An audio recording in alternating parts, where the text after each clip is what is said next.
You know, if you're feeling stuck right now, it's not because you're lazy, you're unmotivated, you're undisciplined, or that you just don't know at all. It could be the way you're thinking. Sometimes it's the patterns that we don't recognize that keep us stuck, that keep us in paralysis, that keep us going without really thinking about where we're going. So what I've done is I've found three things that can help you to identify the patterns in your life that keep you stuck.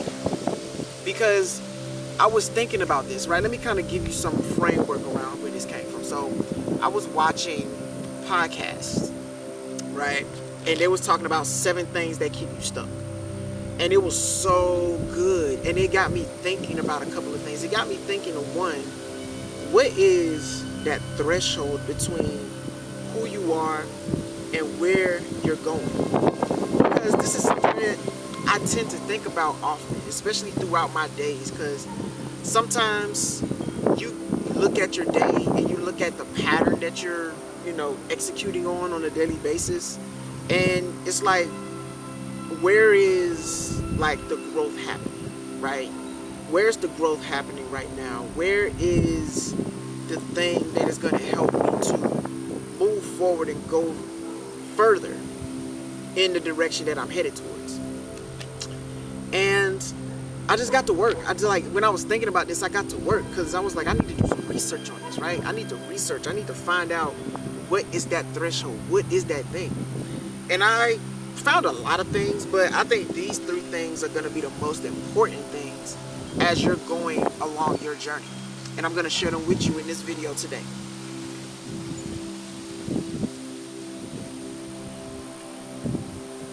So, the 3 things that keeps us stuck. What are the 3 things you need to identify that are keeping you stuck where you are? Let's start with the first one. The first one is, before we get into it though, make sure you like, comment, share, subscribe, and click the notification bell to get notified whenever I publish another video.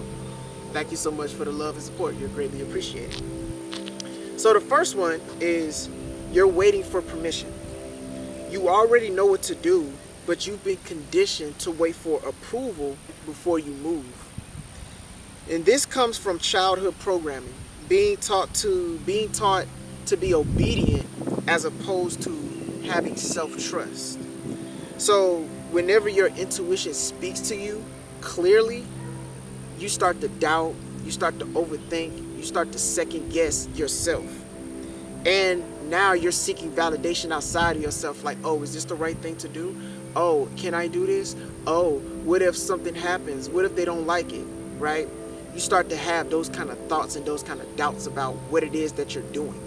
And so anytime somebody comes around you, you freeze up or you silence yourself, right? You minimize your voice because you don't want nobody to hear you because you might offend them. Or you don't want nobody seeing what it is that you're doing because they might judge you or they might call you names or whatever the case is.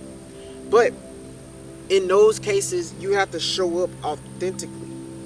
You have to show up authentically as who you are. And you can't wait for permission for people to give you permission to live. You have to do the living for yourself. You have to go out and create experiences for yourself. Because nobody is going to give you the experience that you need to reach and fulfill what it is that you need to fulfill in your own life. You have to go out there and do that yourself. Go out, you get the experience from your environment, from people around you, okay, yes. But then you have to go out and do these things for yourself. Because nobody can do you how you do you. And you may think like, oh, well, what I'm doing is not important or nobody's gonna care, because I used to be like that. I used to say to myself when I first started making videos on social media, like, man, ain't nobody gonna listen, man. Ain't nobody gonna really care, or I don't even know how to really speak, or I don't really know too much about this topic, so who am I to speak about these things, right? And that's kind of imposter syndrome too. And that's another thing too as well that a lot of people face, is that imposter syndrome. Like, oh, I'm not that person, or oh, I don't have this degree, or oh, I'm not certified in this, so how can I really speak on these things, right? Who am I to speak on these things? I don't have this or that or XYZ, but nobody can speak in the way that you speak. Nobody can express in the way that you express. You are so unique in the things that you do that can't nobody really do what you do the way you do it. We need you out here. Like, we need your expression. We need your expression, because nobody is going to express the way that you express. Nobody. Can't nobody express things like how you express them. So that means there are people out here who are going to understand you better than the person that you feel like has a better understanding of what it is that you're learning from, right? They need your voice on that topic that you're talking about. Your voice, your thought process, your input, because it's important and it matters. The second point is you're afraid of being wrong. And boy, let me tell you, this was something that really stuck out to me, because this was something that was hard for me, because I did not want to be wrong. I didn't want to be wrong too many times, right? I did not want to be wrong too many times, because it's like you want to be perfect in everything that you're doing, but perfection is such an illusion. You can't get it right all the time. You're not going to get it right all the time. But that's the beautiful thing about what you're doing as you're going throughout the process, is that even though you can't get it right all the time, it doesn't need to be right all the time. You don't need to say the right things all the time. You just need to speak, because that's the only way that you get better.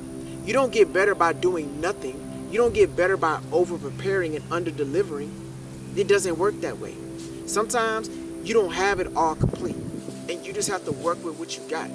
You just have to operate with the thing that you're already in possession of.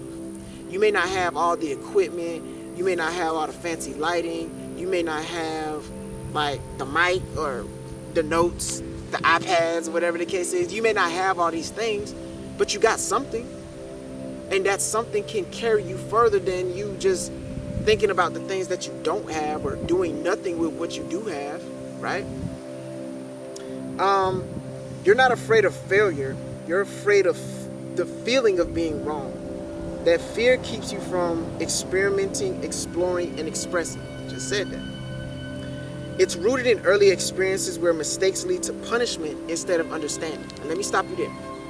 I think this is the real issue why we stay stuck all the time, because we believe that the failures or the being wrongness that we experience is punishable, instead of allowing it to lead us to deeper understanding of what it is that we're doing. And we carry that with us. Like, nobody teaches us how to understand why the thing that we're doing is wrong. All we hear is don't do that, right? Especially like as kids, right? They hear that like, don't do that, don't touch that, don't go here, don't go there, don't do this. Like, but there's no understanding as to why. Why can't I do this? Why can't I do that? And then if you start to question it, guess what?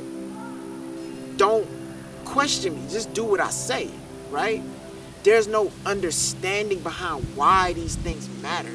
And this is why we end up as adults just so afraid to be wrong, because it's like, well, growing up when I was wrong, I got punished for it. So you're going to take that into the workplace. You're going to take that into your business. And you're going to be afraid to do the things that need to get done because you don't want to be wrong.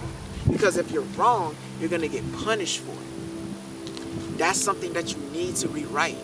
If you're wrong, that's just evidence. That's data. That's something that you can use to gain more understanding on what you need to do right. Don't take that as don't do anything at all. Take that as, oh, I can utilize this to grow, to learn, to evolve, to become a better version of me. So that way, when I'm presented with this same thing, I can do better. I've said this in so many videos, and I live by this. Every day is another chance to try again and get it right, because you can only get it right based on the data that you've collected previously. Everything is just data. Like yesterday was data. Like, okay, maybe I recorded a couple of videos yesterday and maybe they weren't the best. But I can look at that, see what I did wrong, and then I can come back and improve on the content and make it better, make it more concise, right? I did a video. This was probably like last week. I did a video, right? And I did it the first time, and it was good. It was great. But I was using my other phone to record at the time, and it was like a day like this. But when I finished recording, when I finished my presentation, right? It literally only recorded 4 minutes, and I want to say I did maybe like 20 minutes, 15, 20 minutes, right? But it only caught 4 minutes, and I was just like, I was cooking too, boy. I was on the road. I was like, ooh, I was dropping bars. I had some things I ain't never said before. I was like, ooh, I'm getting it. But it only got 4 minutes. And I could have easily just said, you know what? I ain't doing this again. Because literally my phone just stopped. It got hot and it just stopped. And I was like, I'm not doing that again because that first time was so good. I'm not doing that again. But guess what? Later on that day, I did it again. But I used a different camera this time. I used this camera, the one I'm using to record right now. And it came out even better than the second time because I was able to extract lessons from my previous mistake. I was able to extract the lessons and embed them into the next video. So it was just data I collected. It didn't go the way I wanted it to, but it went better than I expected it. So it's the same mentality that you got to carry forward in everything that you do. It may not go how you want it to, but it's going to go better than you expect it to. Always. Always keep that in mind as you're moving forward, right? Don't be afraid to be wrong. Don't be afraid to fail. Don't be afraid to collect data because that's only going to make you better. Moving along. And the third one, this one I feel like is so important. Your thoughts have become your opponent. Your thoughts have become your opponent. Some of your thoughts are not neutral, they're destructive. They disguise themselves as logic or caution, but in reality, they're the resistance that's keeping you from living in the present. Now, I'm going to stop right there. Your thoughts are the resistance that is keeping you from living in the present. And here's the thing about thoughts, right? Some of the thoughts that you have are evil thoughts. But they're not evil in the sense that you may think. But they're evil because when you spell live backwards, L-I-V-E, it becomes evil, E-V-I-L. So a lot of the times we're living life in a way that seems progressive, but really it's keeping us from moving forward in reality. So I'll give you an example. Things like doubt, things like regret, things like fear. Those are the things that create the thoughts that keep us stuck and stagnant.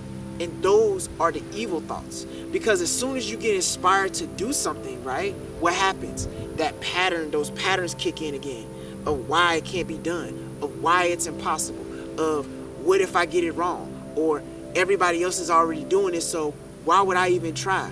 It's oversaturated. See? You know what I'm saying? So it's things like that that create those evil thoughts that we have on not a continuous basis. I ain't gonna say on a continuous basis, but they happen in occurrence throughout our days, throughout our lives, right? So let's keep going. When you become aware of these inner patterns and disrupt them, you take your creative power back. You stop letting your mind keep you in survival mode and you start using it as a tool for growth. So all of these things are essentially giving you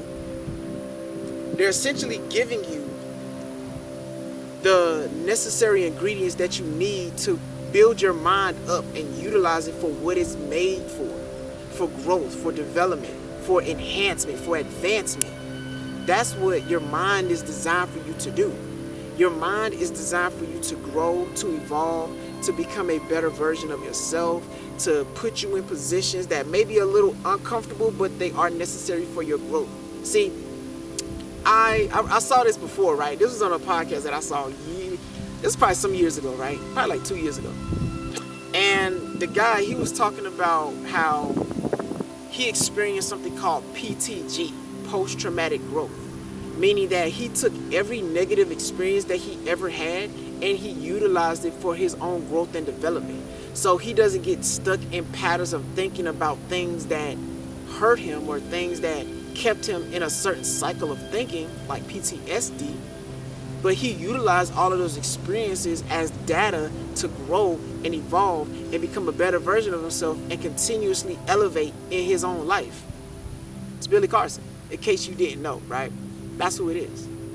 And I've embodied that philosophy for my own life as well. And I look at everything that happens in my life as a lesson. Like, what is this trying to teach me? Like, not what is happening to me, but what is this trying to teach me?